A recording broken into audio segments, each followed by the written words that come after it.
கௌதம புத்தர் பெரிய மகான். அவர் ஒரு நாள் ஒரு இடத்துலேருந்து இன்னொரு இடத்துக்கு பயணம் பண்ணுறாரு. கௌதம புத்தர் பயணம் பண்ணுறாருன்னு தெரிஞ்ச உடனே அந்த இடைவழியில் இருந்த ஒரு ஊர் ஜனம், ஒரு கூட்டம் வந்து அவரை வழிமடக்குது. வழிமடக்கி கண்டபடி அவன் வாய்க்கு வந்ததெல்லாம் பேசுகிறான். பேசும்போது கௌதம புத்தர் அசையாமல் நிற்கிறார். அவன் வாய் நோக பேசி எல்லாரும் பேச்சு அடங்கி போச்சு. அப்போ கேட்குறாரு, ஐயா நான் போட்டா அப்படின்றார். போடா அப்படின்றாங்க. அப்புறம் அவர் போயிடுறாரு. போயிட்டு ஒரு 2 வாரம் பொறுத்து திருப்பி அந்த வழியாக பழைய இடத்துக்கு போகிறதுக்கு வர்றாரு. யாரெல்லாம் திட்டினானோ அவெல்லாம் நின்றுக்குன்னு காலில் விழுறான். ஐயா உங்களுடைய மகிமை தெரியாத பேசிட்டோம், உங்களுடைய மரியாதை தெரியாத பேசிட்டோம், உங்களுடைய தெய்வீகம் தெரியாத பேசிட்டோம், எங்களெல்லாம் மன்னிச்சிடுங்க, இந்த பழம் பூவெல்லாம் உங்களுக்காக வாங்கிட்டு வந்துக்கிறோம் அப்படின்னு எல்லா மக்களும் சொல்கிறாங்க. அப்போ அவர் சொல்கிறார், கௌதம் புத்தர், நான் போன முறை போகும்போது நீங்கள் திட்டினீங்க, போன முறை போகும்போது என்னை அடிக்க வந்தீங்க, எதையுமே நான் எடுக்கலை. எதெல்லாம் நீங்கள் பேசுனீங்களோ எதெல்லாம் நீங்கள் செய்யலாம் அது உங்களுக்கே சொந்தமே தவிர எனக்கு சொந்தம் இல்லை. இன்றைக்கி கொண்டு வந்துக்கிற பொருளும் உங்களுக்கே சொந்தமே தவிர நான் தொட போகிறதும் இல்லை. அதனால் உலகம் எதை பேசினாலும் நான் எடுக்க மாட்டேன் அப்படின்னு சொல்லிட்டாரு. அந்த மாதிரி இந்த கமெண்ட் கொடுக்குறவங்கள பற்றிலாம் நான் எடுக்கிறதே இல்லை. அதை ஒரு பெருசாகவே அவங்கள நினைக்கிறதே இல்லை. ஏன்னா அவங்களுக்குலாம் ஒரு வேலை இல்லாமல் எதையாவது ஒன்று போட்டுக்கினே இருக்கணும். அவ்வளோ பெரிய கௌதம் புத்தரையே இவ்வளோ குறை சொல்லும்போது என்ன சொல்ல மாட்டாங்களா? இது சந்தோஷமாக ஏற்றுக்க வேண்டிய விஷயமாகுது. பரவாயில்ல கொஞ்சமாக சொல்கிறாங்கன்ட்டு. மரத்தை வச்சவனுக்கு தண்ணி ஊற்ற தெரியாதா? எல்லாருக்கும் படியில் இருக்கிற பெருமாள் இருக்கும்போது யோக பயிற்சி எதுக்கு? படியாக இருக்கிற பெருமாள் எங்கே இருக்கிறாரு? வெளியே இருக்கிறாரா உள்ள இருக்கிறாரா? அதெல்லாம் தெரிஞ்சுக்கணும். ஏதோ ஒரு கேள்வி கேட்குறோம். மரம் வச்சவன் தண்ணி ஊற்றாத வச்சு பாரு. நீ ஒரு மாமரம் வெயி, தண்ணி ஊற்றாத என்ன ஆகுதுன்னு பாரு, தானாகவே வளர்ந்துருமான்னு பாரு. நீ தானே வச்ச, வளர்ந்துடுமா பாரு. அது மாதிரி மனுஷனை படைத்தவனுக்கு படைப்பாடியும் உள்ளவே இருக்கிறான். அவன் உள்ளவே இருக்கணும்னா இந்த உடல் நல்லா இருக்கணும். உடல் நல்லா இருக்கணும்னா ஆகாரம் வேணும். ஆகாரம் நல்லா ஜீரணமாகணும்னா யோகம் வேணும். யோகம் இருந்தால் தான் உள்ளே யார் இருக்கிறதுன்னு உன்னால் கண்டுபிடிக்க முடியும். இல்லைன்னு நீ ஆகாரத்தை கொடுத்து பண்ணி மாதிரி பரண்டுக்குன்னு தான் இருக்கணும். சும்மா கிடந்த சங்க ஊதி கெடுத்த மாதிரி குடும்ப குட்டின்னு வாழ்கிறவங்களை பிரித்து தேவையில்லாமல் சாமியாராக மாற்றுறது தான் ஆன்மீகமா? ஆன்மீகமே கிடையாது. அது குடும்பத்தை காப்பாற்ற பயந்துக்கணும் ஓடி போகிறவன்னு அர்த்தம். அதுக்கு பேர் ஆன்மீகம் இல்லை. குழந்தை குட்டியை கட்டிக்கிறதுக்கு முன்னாடி தெய்வம் வேணும்னு நினச்சிருக்கணும். தெய்வம் வேணும்னு நினச்சிருக்கணும். கல்யாணம் எதுக்கு? சரி கல்யாணம் பண்ணிக்கணும், தெய்வத்தோடு சேர்ந்துக்குன்னு குழந்தைங்களுக்காரன். ஏன்னா உன்னுடைய மனைவி உடல்லையும் தெய்வம் இருக்குது, உன்னுடைய பிள்ளைங்க உடல்லையும் தெய்வம் இருக்குது. அதுங்களை வழிபடும் போதே நீ தெய்வ வழிபாடு பண்ண மாதிரி ஆகிடும். அதனால் அதை விட்டுட்டு ஓடி போகிறவன் அவன் நல்ல சம்சாரியே கிடையாது. இத்தனை மதங்கள் கடவுள் செய்ய முடியாத போது மாய உலக வாழ்க்கையில் வாழறவங்க கிட்ட நீங்கள் மட்டும் என்ன மாற்றத்தை கொண்டு வர முடியும்? ஒன்றும் கண்ணமே முடியாது. சொல்ல வேண்டியது தான் மனுஷன். உங்களுடைய தாய் தப்பம் நீங்கள் பிறக்கிறதுக்கு முன்னாடி உங்களுக்கு ஒரு தாய் தப்பு இருப்பார். அந்த தாய் தப்பு நீங்கள் பிறந்த பிறகு உங்களுக்கு 1000 அறிவுரை சொல்லியிருப்பார். எந்த அறிவுரையும் நீங்கள் கேட்டிருக்க மாட்டீங்க. எந்த அறிவுரையும் கேட்கும்போது நான் கேட்காத போது நான் சொல்கிற மட்டும்தான் கேட்க போகிறீங்க. ஆனால் யாரோ ஒருத்தன் கேட்பான், அவனுக்காக நான் சொல்லிங்கிறேன், உனக்காக சொல்லலை. அதை ஆன்மாவுக்கு பரமாத்மா ஜீவாத்மா உடன் தொடர்புண்டா? உண்டு. ஏன்னா பரமாத்மாவுக்கும் ஆத்மாவுக்கும் தொடர்பு இருக்கிறதால தான் நமக்கு இயக்கமே நடக்குது. அந்த தொடர்பு அறந்து போச்சுன்னா தான் நம்ம பிணமாக மாறி போகிறோம். அதனுடைய இயக்கம் இல்லைன்னா இங்கே ஒரு செயலுமே இருக்காது. அப்போ பரமாத்மாவுக்கும் ஆத்மாவுக்கும் தொடர்பு இருக்குது. ஆத்மாவுக்கும் மனசுக்கும் தொடர்பு இருக்குது. மனசுக்கும் ஆத்மாவுக்கும் தொடர்பு இருக்கிறதால தான் உலக செயல்கள் மனம் செய்யுது, ஆத்மா செய்யலை. அதனால் மனத்துக்கும் ஆத்மாவுக்கும் உறவு உண்டு, ஆத்மாவுக்கும் பரமாத்மாவுக்கும் உறவு உண்டு. இந்த 3 உறவுகள் இருக்கிற வரைக்கும் தான் மனுஷன். இந்த மனம் போச்சுன்னு சொன்னால் அவனுக்கு பேரே மாறி போயிடும், பெணமண்ணி ஆகிடும். அதனால் எல்லாத்துக்கும் ஒரு தொடர்பு உண்டு. இப்போ பிராண காற்று மூக்குக்கும் வயிற்றுக்கும் தான் ஓடினுக்குது. ஆனால் இது மூக்குக்கும் வயிற்றுக்குமா ஓடினுக்குது? 72,000 நாடி நரம்புலையும் ஓடினுக்குது. ஓடலைன்னா அங்கெல்லாம் ரத்தம் போகாது. அப்போது எல்லாத்துக்குமே தொடர்பு இருக்குது. ஆனால் அந்த தொடர்புகளை நம்ம அறியாமல் இருக்கிறோம். அறிகிறவன் தான் யோகி ஞானி, அறியாதவன் அஞ்ஞானி. மாயை இவற்றை கொண்டு பெரும்பகைகள் மாவை பொருள்கள் இல்லாமல் பயனில்லாமல் இந்த மாய வாழ்க்கையை வாழத்தான் வேண்டுமா? மாயைன்றது எங்கே இருக்குது? வெளி உலகத்தில் மாயைன்றதே இல்லை. மாயைன்றது உன் மனசுக்குள்ளே தான் இருக்குது. அந்த மனசுக்குள்ளே இருக்கிற மாயை வெளியே போட்டின்னா நீ தெளிவானவன் ஆகிடலாம், சுத்தமான வாழ்க்கை வாழலாம். ஆனால் மாயை இருக்குது மாயை இருக்குது நீ எப்போ பேசுறியோ உனக்குள்ளவே மாயை அடங்கி இருக்குது. அந்த மாயை நீக்கு. அதுக்கு தான் சொன்னார், காசிக்கு போனாலும் அகப்பேய் கர்மம் தீராதே அகப்பேய்னா.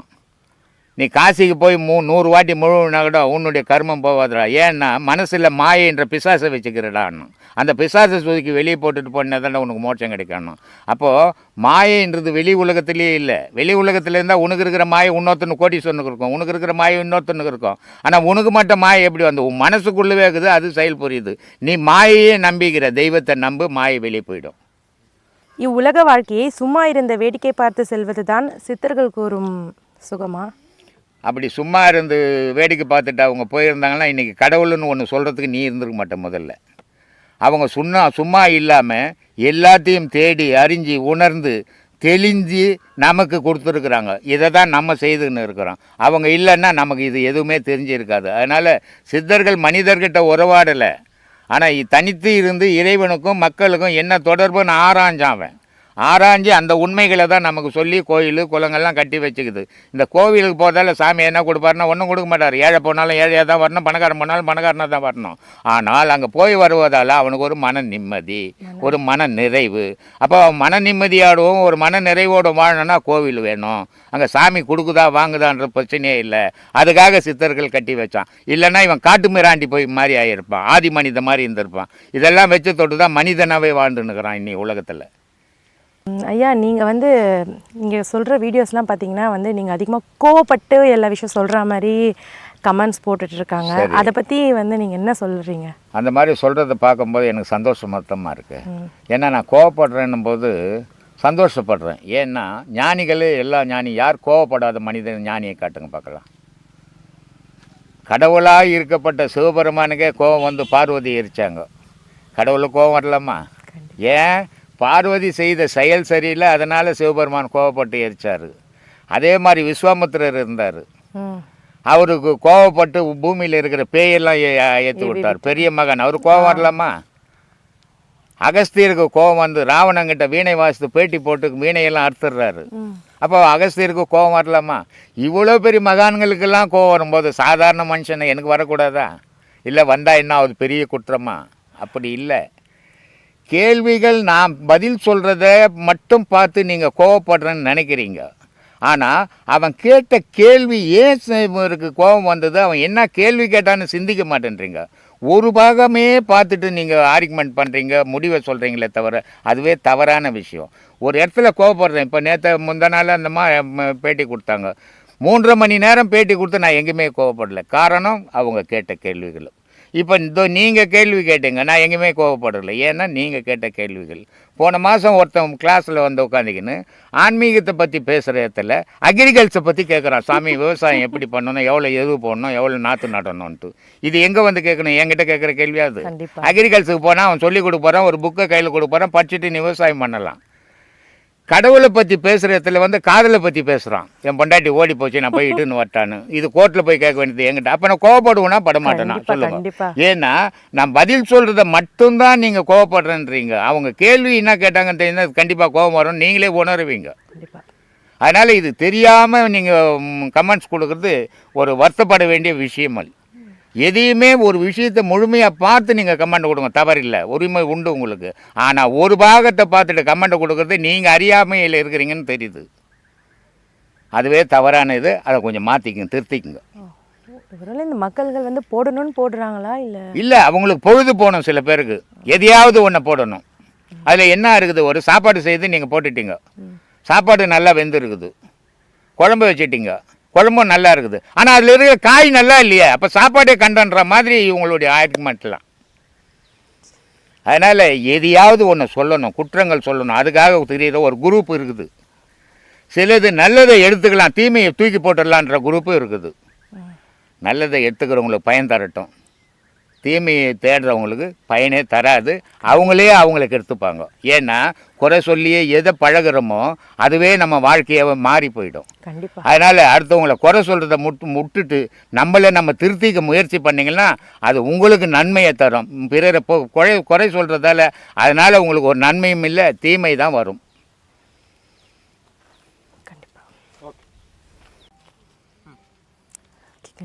சொல்லுப்பா. பட்டையை அடித்து ஊரை ஏமாத்துறாங்கன்னு சில பேர் சொல்கிறாங்க. சரி. ஆனால் திருநீரோட மகிமை என்ன? அவங்க பட்டை அடித்து ஊரை ஏமாத்துறவனை மட்டும்தான் பார்த்தவங்களா இருப்பாங்க. அவங்க ஏமாத்தாதவனை பார்த்துருக்க மாட்டாங்க. அதனால் ஏமாத்துறவனை மட்டும் பார்த்ததால பட்டை அடித்து ஊரை ஏமாத்துறேன். பட்டை அடித்தவெல்லாம் ஊரை ஏமாத்துறவன் இல்லை, பட்டை அடிக்காதவெல்லாம் யோகினம் இல்லை.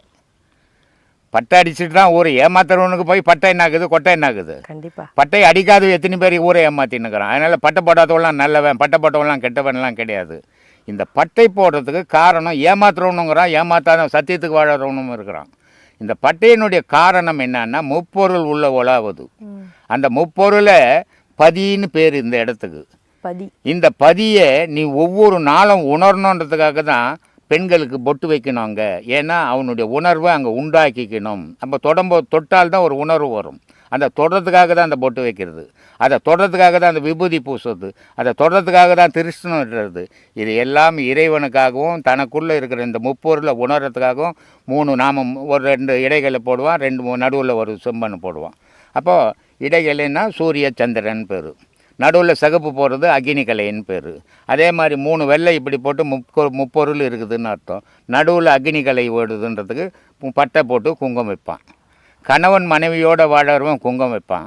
மனைவி கிட்ட தொடர்பு இல்லாதவன் வெறும் பட்டை மட்டும் போடுவான். ஏன்னா பெண்ணுன்றவ சிகப்பு, ஆணுன்றவன் வெள்ளை, ஆணுன்ற விந்து வெள்ளை, பெண்ணுன்ற சுரோனிதம் சிகப்பு. அதனால் அந்த பெண்ணினுடைய பொட்டியும் வச்சு அதையும் வச்சு அவனுக்குள்ளே இருக்கிற உணர்வு அந்த பதியை தூண்டி விடுறதுக்கு பட்டை போடுறானே தவிர ஊரை ஏமாற்றி அவனுக்கு என்ன வரப்போகுது? இது இந்த ஏமாத்துறவன் சொல்கிற விஷயம். இது இவன் ஊரை ஏமாற்றிக்கின்னு பட்டை போடுறவனை ஏமாத்துறான்னு சொல்லிக்கின்னு தெரியுது பல பேர் இருக்கிறான். அது மாதிரி ஆளுங்க சொல்லுவாங்க. அருமையான பதில். ஒரு சின்ன குழந்தையிலேருந்து வயசானவங்க வரைக்கும் உள்ளே இருக்கிற பொருள் ஒரே பொருள், அதுக்கு வயசே கிடையாது. ரெண்டாவது, அந்த பொருளுக்கு வேற்றுமையே இல்லாத பொருள் ஆன்மா. வேற்றுமைன்றது எங்கே இருக்குதுன்னா ஐம்புலன்லேயும் மனசுலேயும் தான் இருக்குது, ஆன்மாவில் இல்லை. அப்போ நம்ம பார்க்குறது ஆன்மாவை பார்த்தோம்னா நமக்கு வேற்றுமையே கிடையாது, மனசை பார்த்தோம்னா வேற்றுமை வரும். அதனால் நான் யாரையுமே மனசை பார்க்குறதே கிடையாது, ஆன்மாவை தான் நான் என்னுடைய குறிக்கோள். அதுதான் அழியா பொருள். அந்த அழியா பொருளுக்கு தான் ஆத்ம வணக்கம்னு சொல்கிறேன் நான். ஏன்னா எல்லோரும் வணக்கம்னுவாங்க, நமஸ்காரம்னுவாங்க, குட் மார்னிங்னுவாங்க, இதெல்லாம் நான் சொல்கிறதே கிடையாது. நான் ஆத்ம வணக்கம்ன்றது அழியா பொருளுக்கு சொல்லின்னுக்கிறேன். இந்த நமஸ்காரம் வணக்கம் இதெல்லாம் மனசுக்கு சொல்கிறது, அது அழிய போகுது உடல். அதனால் நான் அழியா பொருளுக்கு தான் ஆத்மா வணக்கம்னு சொல்கிறேன். அது எப்பவுமே அழிய போகுது. ஆண்டவன் அழியிற வரைக்கும் ஆன்மாவும் அழியாது. அதனால் அதுக்கு தான் நான் வணக்கமே சொல்கிறேன். அதனால் வேற்றுமையே கிடையாது, எல்லாம் சமந்தான். இங்கே ஆணு பெண்ணுன்றது உருவத்துக்கு தான், உள்ள இருக்கிற பொருளுக்கே கிடையாது. அதனால் நீங்கள் தாராளமாக நல்ல மனசு கூச்சமில்லாத பேசுங்க. ரொம்ப நன்றிங்க ஐயா. ஒரு குருங்கிறவங்க ஒரு அச்சந்தொருவரை ரொம்ப அடங்கி பயந்து அவர்கிட்ட ஆசாரமாக இருந்து கேட்கணும் அப்படிங்கிறது நம்மளுடைய பண்பாட்டில் நம்மளுடைய மக்கள்கிட்ட இருக்கிற கருத்தாக இருக்குது. ஆனால் நீங்கள் ஒரு தன் குழந்தைய தூக்கி மடியில் வச்சுட்டு கொஞ்சம் ஒரு தாத்தாவா ஒரு குடும்பத்தில் எங்களோட இருந்து எங்களை தூக்கி வளர்த்த ஒருத்தராக உங்களை அடையாளப்படுத்துகிறீங்க. அதே எனக்கு ரொம்ப வியப்பாக இருக்குது பார்க்கும்போது. ஒரு தான் அப்படிங்கிற உணர்வா இல்லாமல் இருக்கிறது எப்படின்னு நீங்கள் விளக்கமாக தெரிகிறீங்க எல்லாருக்கும். அது ரொம்ப மகிழ்ச்சியாக இருக்குங்க. இந்த உலகத்தில் பிறந்து வாழறவங்கெல்லாம் இன்பம் தேடி தான் பிறக்கிறாங்க. இதை அடையணும், இதை செய்யணும், இதெல்லாம் குறிக்கோளாக வச்சுக்கிட்டு பிறக்கிறாங்க. பிறந்தது ஒரு வயசுக்கு வந்தோடனே கல்யாணம் பண்ணிவிட்டு இப்படியெல்லாம் வாழ்ந்து தன்னோட சந்ததியை வாழ வச்சுட்டு போகணும். தன்னை இந்த மாதிரி பெருசாக பணக்காரனாகணும், அதை அடையணும், இதை அடையணும், இப்படியெல்லாம் பெருக வாழ்ந்து காட்டணும் அப்படின்னுலாம் இலக்கோடு தான் எல்லாருக்கும் மனசு இருக்குது. அப்படி இருக்க சூழ்நிலையில் நீங்கள் ரொம்ப கஷ்டப்பட்டு சம்பாதிச்ச பணத்தை, பொருளை எல்லாத்தையும் பொதுவில் போட்டு அடுத்தவங்க இந்த உலகத்தில் இருக்கிறவங்க எல்லாரும் பயன்பெறட்டும், வாழற ஒரு நெறி அடையட்டும் அப்படின்னு ஒரு ராஜயோக ஆத்ம நெறி சொல்லி கொடுக்குற ஒரு ஆசிரமத்தை நடத்துகிறீங்க. இந்த எண்ணம் எப்படிங்கய்யா உங்களுக்கு வந்துச்சு, மனசு வந்துச்சு? 2 விஷயம் அதில். ஒன்று சுயநலம், இன்னொன்று வறுமை. இந்த இளமையில் நான் பட்ட பாடு, நான் பட்ட கஷ்டங்கள், இது எனக்கு மட்டுமே கஷ்டம் வந்தது அப்படின்னு நான் நினச்சி பார்க்கறதில்ல. இந்த கஷ்டங்கள் ஒவ்வொருத்தருக்குமே இருக்குது. அப்போ இந்த கஷ்டங்கள்லேருந்து அவங்கள வெளியே எடுக்கணுன்னா எப்படி எடுக்க முடியும், அதுக்கு எது வழி அப்படின்னு பார்த்தோம்னா, இந்த கஷ்டங்கள்லேருந்து அவன் மனம் திடப்படணும்னா யோகம் மட்டும்தான் திடப்படும். வேறு எந்த விதத்துலையுமே அது திடப்படாது. எத்தனை கோடி கொட்டினாலும் திடப்படாது, எவ்வளோ ஏழ்மை வந்தாலும் திடப்படாது. ஆனால் திடப்படுற மனம் எப்போ திடப்படுது மனுஷனுக்குன்னா, அவனுடைய மூச்சு அவனுக்குள்ளவே நின்று அவனை சிந்திக்கும் போது அவன் மனம் திடப்பட்டு போகுது. அந்த திடப்படுறதுக்காக தான் நான் பட்ட கஷ்டங்கள் இது ஒவ்வொருத்தருக்குமே இருக்குது.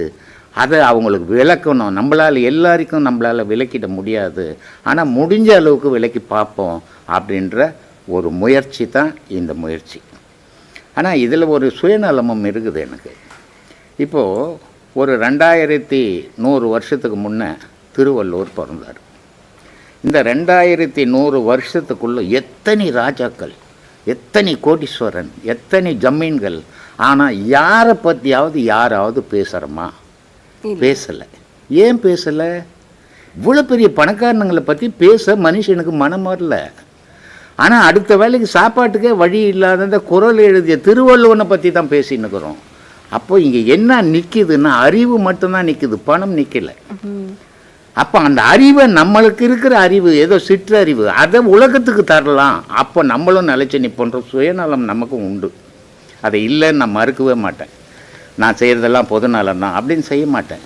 அதே நேரத்தில் என்னுடைய இந்த ஆசிரமத்தினுடைய அடிப்படை யார் வந்தாலும் முதல்ல சாப்பிட்டியா, சாப்பிடு அப்படின்னு தான் சொல்லுவேன். ஏன்னா அந்த பசியினுடைய கொடுமை எனக்கு தெரியும். ஒருவேளை சாப்பாட்டுக்கு அந்த இலையை வச்சுக்கின்னு நான் காத்திருந்து அவங்க 30 பேர் சாப்பிட்ட பிறகு எனக்கு கூப்பிட்டு போடும்போது சாப்பிட்டுட்டு அதை படுக்கவும் இடமில்லாத இன்னொரு இடத்துல போய் படுத்துட்டு 5 மணிக்கு பால்காரன் வரதுக்கு முன்னே வரும்போது அந்த துன்பம் எப்படி இருக்கும்? அப்போ இந்த துன்பம் எங்கே இருக்குது? உலகத்தில் இருக்குதா, மனசில் இருக்குதா? இதுதான் என்னுடைய கேள்வி. இன்பமும் இன்பத்துக்காக மனுஷன் பிறந்தான். இன்பத்துக்காக மட்டும் பிறக்கல, இன்பத்திலேயே பிறந்தான். இன்பத்துக்காகவா பிறந்தான்? இன்பத்திலேயே தாயின் தகப்பனுடைய இன்பத்தில் தான் இவன் பிறந்தான். அப்போ இவன் இன்பத்தை தான் தேடுவான். அது தவறுன்னு சொல்லிட முடியாது. ஆனால் இந்த இன்பம் எவ்வளோ காலம் நிலைச்சி நிற்கும்? அப்போது இதுக்கு பேர் ஒன்று வச்சுருக்குறாங்க மகான்கள்லாம், சிற்றின்பம் அப்படின்ட்டு. அப்போ இந்த உடல் பலமும் பாக்கெட்டு பணபலமும் இருக்கிறவர்களுக்கு இந்த சிற்றின்பம் செல்லும். உடல் பலமும் பாக்கெட்டு பணபலமும் போச்சுன்னா சிற்றின்பம் பயன் தராது. ஆனால் எக்காலத்திலையும் பயன் தரக்கூடியது பேரின்பம்னு ஒன்று இருக்குது. அப்போது இந்த உடல் பலம் இருக்கும்போது சிற்றின்பத்தை அடைஞ்சுக்கினே பேரின்பத்தை நாட என்ன குறைஞ்சி போகிற? அப்போ நீயும் தடமானவன் ஆகிற, உன் மனமும் தடமானவன் ஆகுது. உன்னால் சுற்றி இருக்கிறவனுக்கும் உபதிரம் இல்லை, இன்னால் பல பேருக்கும் நன்மையை தரும் இல்லையா? அதுக்கு தான் இந்த வழியை காட்டின்னு இருக்கிறேனே தவிர நான் எனக்காக மட்டுமே இதை செய்யலை. இப்போது எனக்கு இருக்க வீடு இல்லை.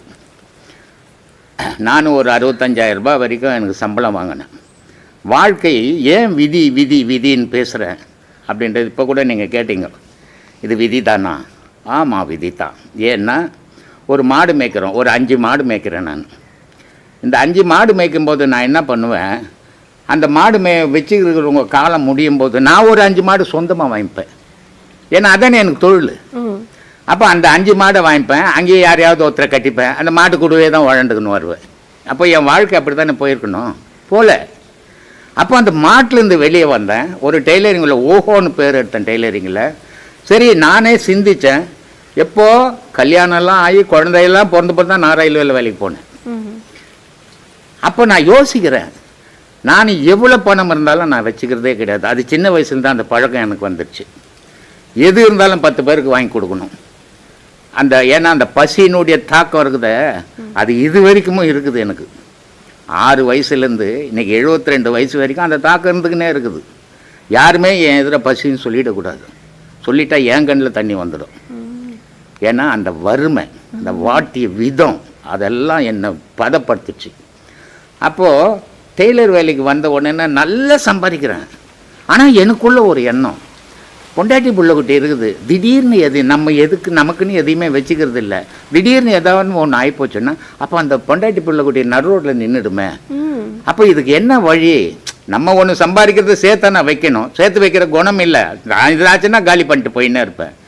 அப்போ இதுக்கு என்ன வழி அப்படின்னு பார்க்கும்போது ரயில்வேல வேலைக்கு போயிட்டா நமக்கு எதுனா கூட பொண்டாட்டி புள்ளுக்குட்டி போச்சுக்குமே, அந்த எண்ணத்தில் தான் ரயில்வேல வேலைக்கு போனே தவிர நான் சம்பாதிக்கணும் சேர்க்கணுன்ற எண்ணத்தில் போகல. அது கடைசி வரைக்கும் வேலை செய்ய ரிட்டையர்டு கூட ஆகிட்டேன். நான் 40 வருஷம் சர்வீஸ் பண்ணிவிட்டு அப்போவும் என்ன செய்த, எங்கள் வீட்டில் கேட்பாங்க, எங்கள் சம்சாரம் கேட்பாங்க, இவ்வளோ பணம் செலவு பண்ணுறிய, வீடெல்லாம் கூட விற்றுட்டிய, எங்களுக்கு ஒரு அரை மணி வாங்கி 1/4 மணி வாங்கி வீடு கட்டு கொடுக்கக்கூடாது. கொடுக்கலாம், தவறு இல்லை. பொண்டாட்டிக்கு பிள்ளைங்களுக்கு தாய் தகப்பன்ற முறையில் இதெல்லாம் செய்யணும் தான். ஆனால் நான் ஒரு அரை மணி வாங்கி ஒரு 50 லட்சம் போட்டு உனக்கு வீடு கட்டி கொடுத்தா நம்ம 4 பேர் தான் இருப்போம் அதில். ஆனால் இதில் எத்தனாயிரம் பேர் வரான், எத்தனாயிரம் பேர் வாழ்வான். நீ அத்தனாயிரம் பேருக்கு தொண்டு செய்ய உனக்கு வாய்ப்பு கிடைச்சது இல்லையா, இது இறை தொண்டு இல்லையா, இதை கடைப்பிடிங்க, உங்களுக்கு மோட்சம் கிடைக்கும் அப்படின்னு. இதுதான் அடிப்படை பேசுமா. ஒரு துன்பத்தை கொடுக்குறது, பிறந்த குழந்தைங்க பள்ளிக்கூடத்தில் போய் படிச்சுட்டு இருக்கு, அங்கே ஒரு பெரிய தீவிரத்து எல்லா குழந்தையும் இறந்து போகுது.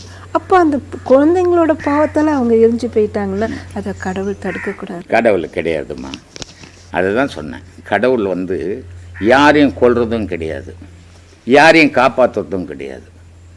படைக்கும்போது இறைவன் ஆகாயத்திலேருந்து, நேற்று முந்தா நாள் கூட ஒரு விஷயம் பேசின்னு இருந்தேன், பசி இல்லா பொருள் உலகத்தில் எது அப்படின்னு ஒரு கேள்வி கேட்டாங்க.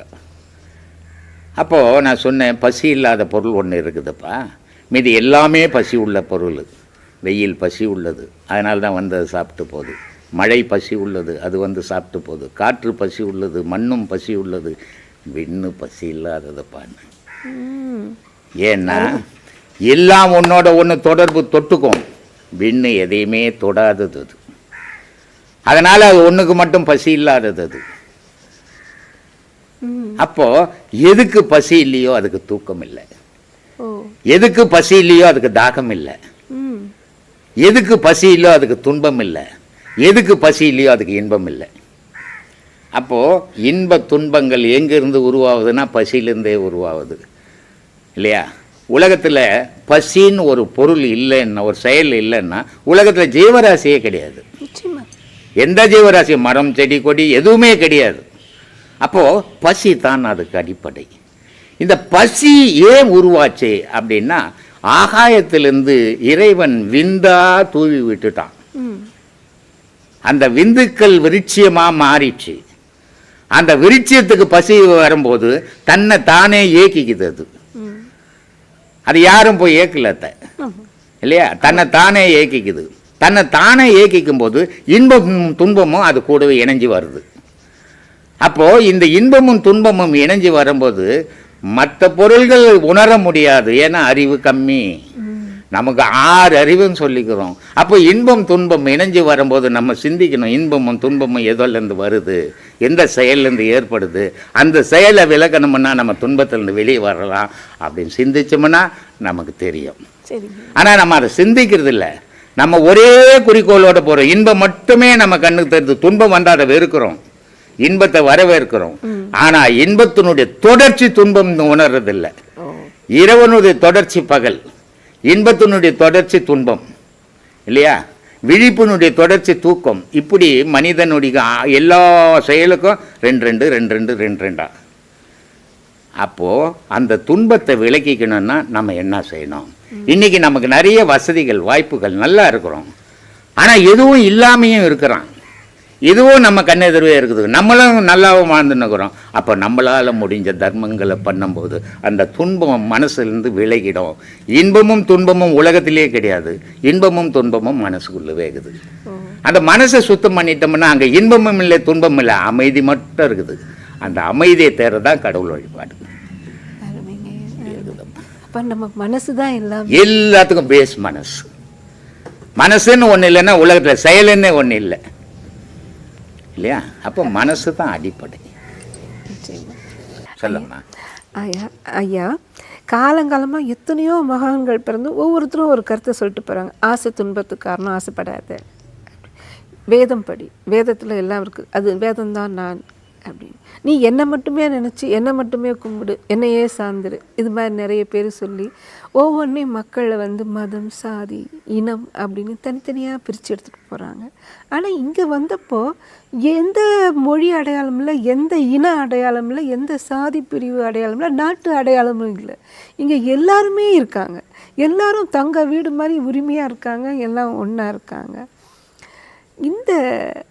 இது மாதிரி கொண்டு வர்றதுக்கு நீங்கள் என்ன ஒரு நீங்கள் என்ன ஒரு இதை முன்ன வச்சிங்க? மதம் என்ற ஒரு போர்வமா,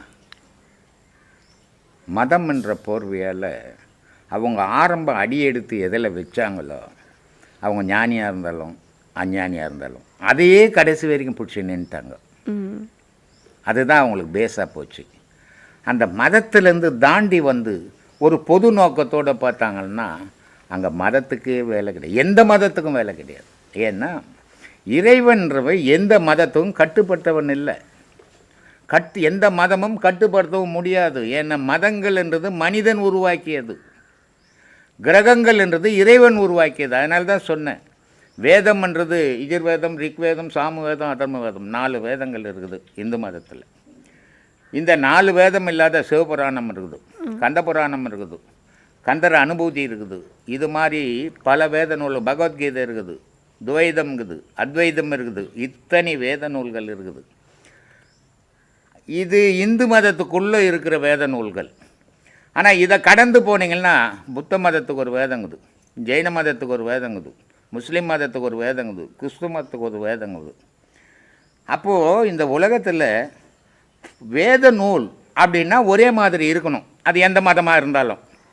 ஆனால் இல்லை, ஒவ்வொரு நூல் ஒவ்வொரு விதமாக இருக்குது, ஒவ்வொரு நூல் ஒவ்வொரு கடவுளை காட்டுது. அப்போது கடவுள் இப்படி இருப்பாரா? நம்ம பொதுப்படியாக சிந்தித்து பார்த்தோம்னா இல்லை. கடவுள்ன்றது ஒரு பொருள் தான். அது எந்த உயிரினத்துக்கும், மனிதனுக்கு மட்டும் இல்லை, உயிரினம் அத்தனைக்குமே கடவுள் ஒரு பொருள்.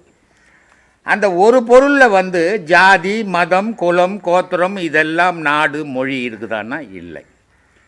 அதனால தான் நான் சில கிளாஸில் இப்போ கடவுள் எந்த ஜாதி, எந்த மதம் சொல்லுங்க, நானும் அந்த மதத்தில் வரேன் அப்படின்னு சொல்லுவேன். ஏன்னா ஜாதி மதத்தை கடந்தது தான் கடவுள். கடவுள் அப்படின்னா அவர் உள்ளே கடந்து பாருங்க அப்படின்னுவாங்க சில பேர், அதுவே அறியாமை தான். கடவுள்ன்றது எல்லாத்தையும் கடந்து நின்றவர், இன்பம், துன்பம், இரவு, பகல் எல்லாத்தையும் கடந்து நின்றவர். ஜாதி, மதம், குலம், கோத்திரம், மொழி அத்தனையும் கடந்து நின்றவர் தான் கடவுள், ஆண்டவன். அப்போ கடவுளும் ஆண்டவனும் ஒன்றான்னா கடவுள் வேறு, ஆண்டவன் வேறு. அதை தான் நான் ஏற்கனவே ஒரு கிளாஸில் கூட சொல்லியிருப்பேன்.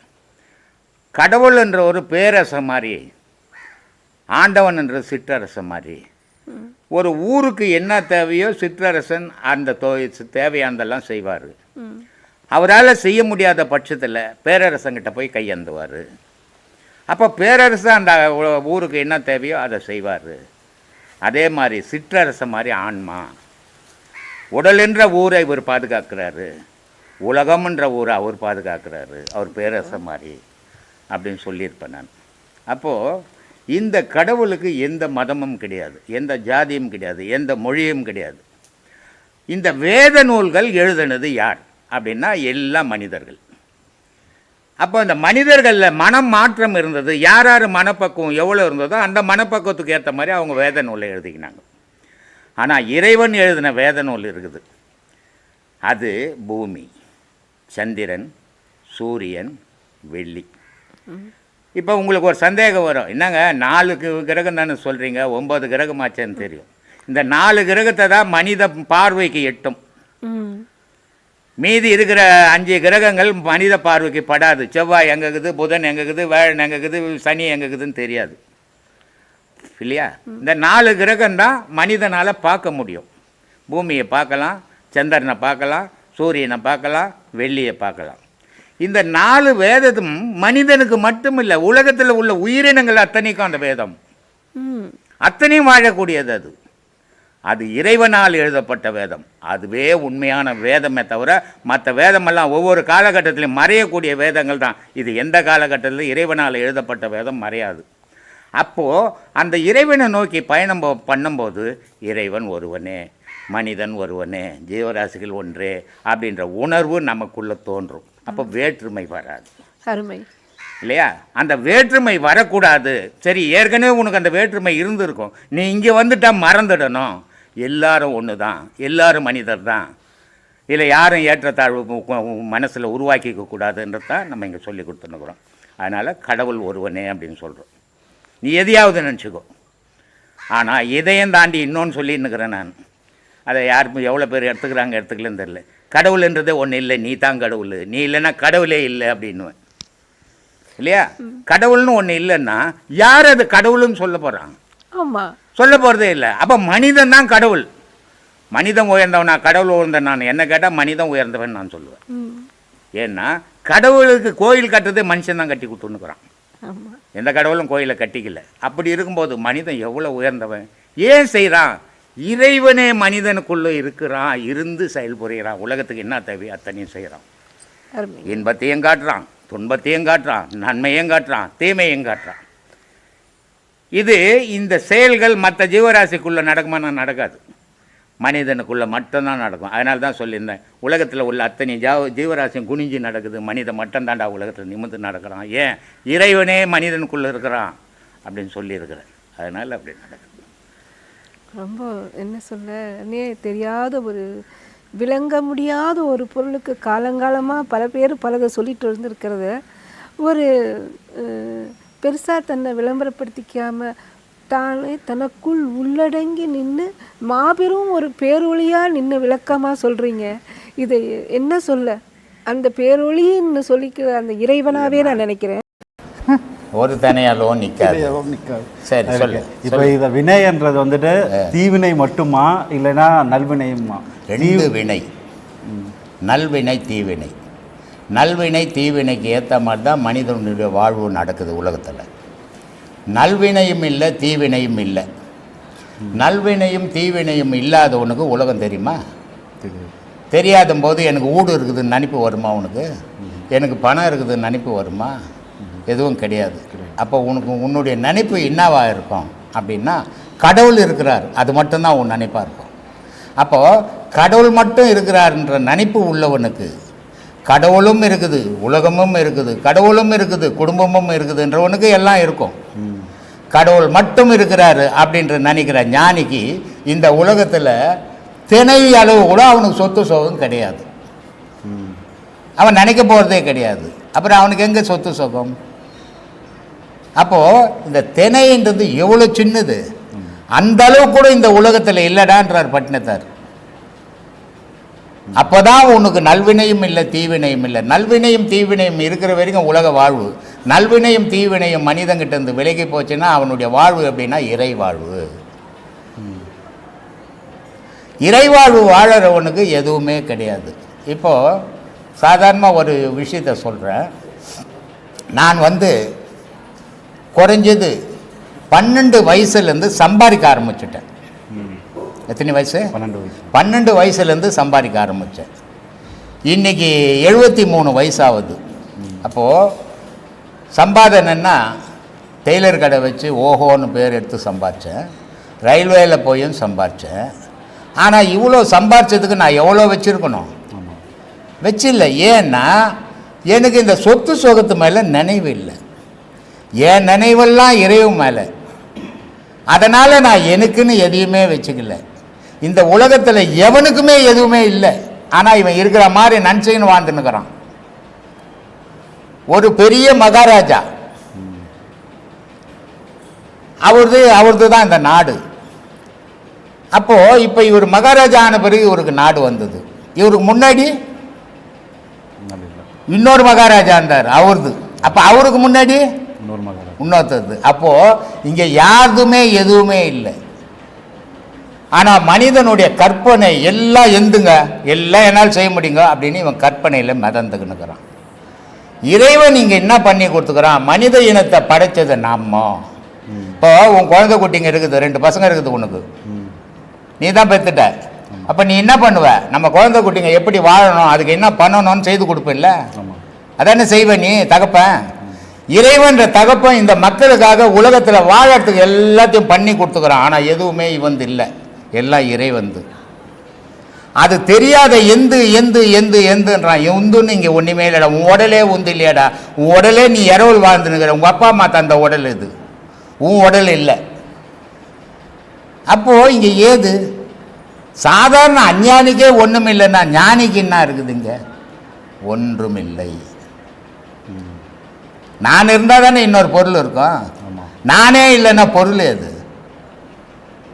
ஞானிகள் நானே இல்லைன்னு வாழறவன், அஞ்ஞானிகள் நான் தான் வாழறவன். அப்போ நான் தான் வாழறவனுக்கு எல்லாம் இருக்கிற மாதிரி நினச்சிப்பானா எதுவும் இல்லை. உண்மை ஞானிக்கு எதுவுமே இல்லை அப்படின்னு நினைப்பான், ஆனால் உலகமே அவன் கூட நிற்கும். இதுதான் அஞ்ஞானிக்கும் ஞானிக்கும் உள்ள வித்தியாசம். அதை தான் பட்டினத்தார் சொல்கிறாரு, நல்வினையும் தீவினையும் இல்லாதவனுக்கு திணையளவும் இந்த உலகத்தில் எதுவுமே கிடையாதுறான்றார். உன்னை போல உத்தம இந்த உலகத்தில் யாரும் இல்லைடான்னு வேறு சொல்கிறாரு இல்லையா? சொல்லுப்பா அடுத்த கேள்விங்க. சார் கேளுப்பா. இப்போ வந்துட்டு மொழியோட வந்துட்டீங்க, மொழி போட்டோன்னு இந்த ஆள் எப்படியாவது இன்னைக்குன்ட்டு போடு. இப்போ எந்த சாமி போயிருந்தீங்க? டீ கூட குடிக்காது, ஏன் சாமி எப்படி பண்ணுறீங்க? வேணா ஒரு ஜூஸ் உடச்சி எல்லாருக்கும் ஊற்றி கொடுங்கடா, ஒரு பாட்டில் உடச்சி ஊற்றுங்க. இப்போது இந்த ஞானம் அடைஞ்சவங்களில் பார்த்தோம்னா வந்துட்டு 4 ஒரு பங்கு தான் பெண்கள் வந்துட்டு அந்த உயர் ஞானம் அடைஞ்சிருக்காங்க. சரி, பெண்கள் வந்துட்டு பெரிய அளவில் ஞானம் அடையாததுக்கு காரணம் அவங்க சுற்றி இருக்கிற சூழ்நிலையா, இல்லை அவங்க மனமா, இல்லைன்னா வந்துட்டு எது அவங்களுக்கு வந்துட்டு அது பெரிய அளவில்? பெண்கள் ஏன் ஞானம் அடையலை, ஏன் அடைய முடியல, எது தடை அப்படின்னா பெண்கள்ன்ற பேரே தடை அவங்களுக்கு. பெண்கள்ன்ற பேரே தடையாகி போச்சு. பெண்ணுன்னும் போது நாணம், பயிற்சி, வெக்கம், இது மாதிரி 5 சேர்ந்துக்குது. ஆணுக்கு எதுனா இருக்குதா? அது மாதிரி என்ன ஒன்றும் கிடையாது. அப்போது அவங்களுக்கு அந்த பேர், பெண்ணுன்ற பேர் ஒரு புனித பேர். அது பெண்ணுன்ற பேர் சாதாரண பேர் இல்லை, ஒரு புனிதமான பேர் அது. ஆனால் அந்த புனிதமான பேர் ஆன்மீகத்துக்கு தடையாக இருக்குது. ஏன்னா அந்த புனிதமான பேரை அநாகதிகமாக ஆக்கிறதுக்கு தயாராகுது உலகம். அதனால் அந்த பெண்ணுன்ற பேர் ஆன்மீகத்துக்குள்ளே வர முடியல. வரும்போது தாய் தகப்பன் தடையாயிடும், கணவன் தடையாயிடும், சுற்றி இருக்கிற சொந்தங்கள் தடையாகி போகுது. இவ்வளோ தடையும் மீறி அவங்க ஆன்மீகத்துக்கு வரணும்னா அவங்க துறவி ஆகணும். பெண்கள் துறவி ஆக முடியுமா அப்படின்னா ஆக முடியாது. ஏன்னா அவங்கள குழந்தை குட்டிக்குது. இப்போ ஔவையார் துறவி, காரைக்கால் அம்மையார் துறவி, மீராபாய் துறவி. ஆனால் இவங்களுக்கெல்லாம் குழந்தைகள் கிடையாது, குடும்பம் விட்டு வெளியே வந்தவங்க அவங்க. ஆனால் குழந்தை குட்டியை வச்சுக்கின்னா அவங்க நான் ஆன்மீகத்தை கடவுளை தேடி போகிறேன், இந்த குழந்தை குட்டி எப்படின்னா போகணுன்னு வருவாங்களா? ஏன்னா பெண்ணுன்றவன் சந்திரன், ஆணுன்றவன் சூரியன். அப்போது இந்த சந்திரன் இந்த பூமிக்கு எவ்வளோ குளுமையை கொடுக்குதோ அவ்வளோ எளிமையான மனம் பெண் மனம். அவ்வளோ எளிமையான பெண் மனத்தை எடுத்துக்கின்னு இந்த மொட்டுத்தனமான ஆன்மீகத்துக்கு வர முடியாது. வரணுன்னா இந்த வையகம் அவங்கள விடாது. பல பெயர்கள் வந்துடும் அவங்களுக்கு, அந்த பெயர்களை தாங்குகிற மனப்பக்குவம் வராது இல்லையா? அதனால் அவங்க வர முடியல. இது ஏதோ பட்டும் படாத கணவன் உதவியோடு வரலாம், இல்லை கணவன் இறந்துட்டார், பிள்ளைகளுக்கு எல்லாம் காரியம் முடிஞ்சு போச்சு, அது மாதிரி ஆளுங்க வரலாம். இல்லை கணவன் விருப்பப்படலாம், நம்ம மனைவி தெய்வீகத்து மேலே ஆசைப்படுறா போட்டோமே அப்படின்னு கணவன் இருந்தும் ஆசைப்பட்டு அனுப்புறதும் உண்டு. இதையெல்லாம் மீறி ஒரு பெண் ஆன்மீகத்துக்குள்ளே வர முடியாது. இப்போ காரைக்கால் அம்மையார் கணவன் மனைவியோடு இருந்தாங்க. அந்த அம்மா வீட்டு உள்ளே இருந்திருந்தால் ஞானி ஆகிருப்பாங்களா? ஆக முடியாது, குழந்தை குட்டி ஆகி போயிருக்கும். அப்போது அந்த கணவனே என்ன பண்ணிட்டார் அவர், அம்மா உன்னுடைய சக்தி தெரியாத நான் எனக்கு கணவன் ஒரு பேரை வச்சுக்கினேன், என்னை உன் குழந்தையா நினச்சிக்கோ, இனிமேல் நீ எந்த பயணம் பண்ணுறியோ அதை பண்ணிடு அப்படின்னு அந்த அம்மா வீட்டை விட்டு கிளம்பி வந்தாங்க. மீராபாய் வெறும் கண்ணன் மட்டும்தான் அவங்களுடைய உலகம். கண்ணனை தவிர வேறு எதுவுமே அவங்களுக்கு உலகத்துக்கு தெரியாது. ஆணா பெண்ணா குழந்தையா பெரியவங்கள எதுவும் தெரியாது. அப்போது அது ஒரு பித்து, பைத்தியம். அது அந்த பைத்தியம் எப்படிப்பட்டதுன்னா கடவுள் பைத்தியம். அதனால் கடவுளுக்கே ஒரு பேர் இருக்குது, பித்தா பிறைசூடி பெருமானே அருளாலான்னுட்டு. கடவுளே ஒரு பைத்தியக்காரன் தான். அப்போ அந்த கடவுளை அடையணும்னா நான் பைத்தியக்காரனை மாறணும், உலகத்தை மறக்கணும். இது எல்லா பெண்களுக்கும் சாத்தியமில்லை. அதனால் பெண்கள் வர முடியாது. ஆண்களில் வந்து தனிப்பட்ட முறையில் சில பேர் தான் ஞானத்துக்கு வர முடியும். ஆண்கள் கூட எல்லாரும் ஞானத்துக்கு வந்துட முடியாது. நானே ஏற்கனவே சொல்லியிருக்கிறேன், இங்கே வருவான், அதை பண்ணிவிடுவேன், நான் இப்படி பண்ணிவிடுவேன், அப்படி பண்ணிவிட்டு வருவான், கட்சியில் மறு உபதேசத்துக்கு இங்கே ஆள் இருக்க மாட்டான் அப்படின்ட்டு. நான் ஏற்கனவே சொன்னேன், ஒருத்த வந்தால் உனக்கு சிஷியனே இல்லைன்றீங்க, இனிமேல் நான் தான் உங்கள் சிஷியன் வந்தான், ஒரே உபதேசத்தில் மறு மாதத்துக்கு ஆளை காணும். இது ஆண்கள் மட்டும் வர, ஆண்கள் அடையாளப்படுத்தப்படுறாங்க, பெண்கள் அடையாளப்படுத்தலை, அவ்வளோதான் வித்தியாசம். ஆனால் பெண்களுக்கு பல தடைகள் இருக்குது. ஏன்னா ஆணுனுடைய உடல் அமைப்பு வேறு, பெண்ணுனுடைய உடல் அமைப்பு வேறு. பெண்ணுனுடைய உடல் அமைப்பு எல்லாரும் உலகம் ரசிக்கக்கூடிய உடல் அமைப்பு. ஆனால் ஆணுனுடைய உடல் அமைப்பு அப்படி இல்லை. அப்படி ரசிக்கக்கூடிய உடல் அமைப்பு இருக்கிறதால அவங்க வெளியே வரும்போது பல ஆபத்துக்களை சந்திக்க வேண்டியது இருக்குது.